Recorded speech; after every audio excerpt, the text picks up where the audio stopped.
Are you overly influenced by your initial exposure to something? One example of this is when I first learned Tai Chi.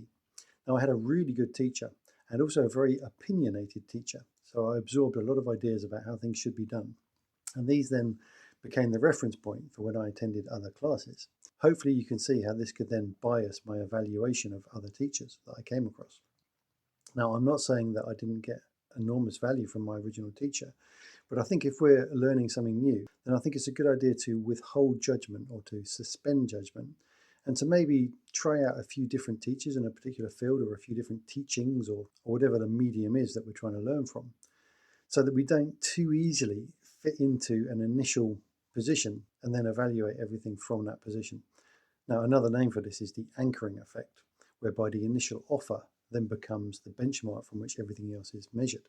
So this comes up in property negotiations. If someone names a price for a property, then you have to justify your counter offer in terms of that initial offer rather than kind of out the blue or from the position that you would like to start with. So it's an interesting one. Initial exposure bias is my provisional name for it until I come up with something better.